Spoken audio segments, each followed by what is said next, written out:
ही दोन माणसं तिथं येतात काय आणि त्या माणसांचा दोघांचा अपमान जरंगे क्षणाक्षणाला प्रत्येक वाक्यावाक्यामध्ये त्यांचा अपमान करत होता. आणि हा अपमान करत असताना वेळोवेळी महाराष्ट्राच्या मुख्यमंत्र्यांचाही ते अपमान करत होते.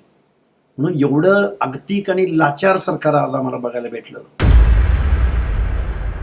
असे बोगस सर्टिफिकेट इश्यू करणाऱ्या तहसीलदारावरती तहसीलदार कार्यालयावरती हल्ले करू, तहसील कार्यालयावर हल्ले करू आणि आम्ही प्रसंगी कायदा हातात घेऊ. जरंगे पाटलांनी एक दिवसीय आमरण उपोषण केलेलं आहे. सरकारच्या शिष्टाईनंतर जरंगे पाटलांनी आपलं उपोषण स्थगित केलेलं आहे. कसं बघता तुम्ही? खरं तर हे मनोज जरांगेंचं उपोषण हे कुणाचं तरी पॉलिटिकल स्कोर सेट करण्यासाठी होतं आणि हे नियोजित आंदोलन होतं. मुळात जरांगे आज दिवसभर उन्हात बसला म्हणून ह्या शासनानं जी काही तत्परता दाखवली ही शासनाची तत्परता नव्हती, तर एक लाचारी बघायला मिळाली शासनाची.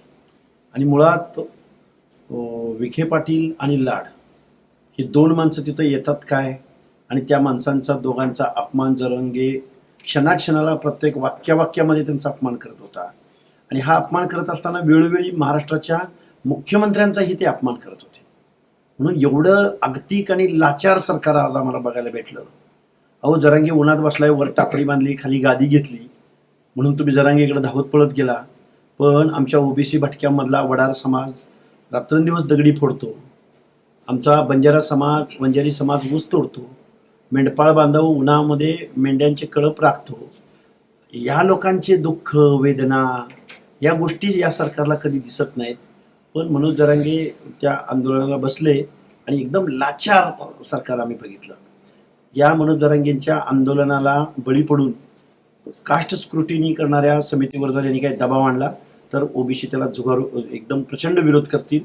त्याचबरोबर ज्या ज्या तहसील कार्यालयामधून फक्त संख्येच्या बळावरती जर कास्ट सर्टिफिकेट इश्यू केले जाणार असतील तर वेळ पडली तर आम्ही असे बोगस सर्टिफिकेट इश्यू करणाऱ्या तहसीलदार कार्यालयावरती हल्ले करू, तहसील कार्यालयावर हल्ले करू आणि आम्ही प्रसंगी कायदा हातात घेऊ. आम्ही संविधानाची भाषा, कायद्याची भाषा बोलणारी माणसं आहोत. पण बेकायदा कृत्य जर गव्हर्नमेंट करायला लागलं मनोज जरांगेच्या सांगण्यावरनं तर आम्ही या सगळ्या आस्थापनांवरती आम्ही हल्ले करायची सुद्धा भूमिका इथून पुढच्या कालावधीत घेऊ. बरं, शेवटचा प्रश्न. आपण 100 सभांचं नियोजन केलेलं आहे. आतापर्यंत किती सभा झालेल्या आहे? आत्तापर्यंत 19 सभा. आज आम्ही 19वी सभा घेऊन आलोय. आमच्या सभांना 1000, 2000, 3000, 5000 लोक जमा होतात.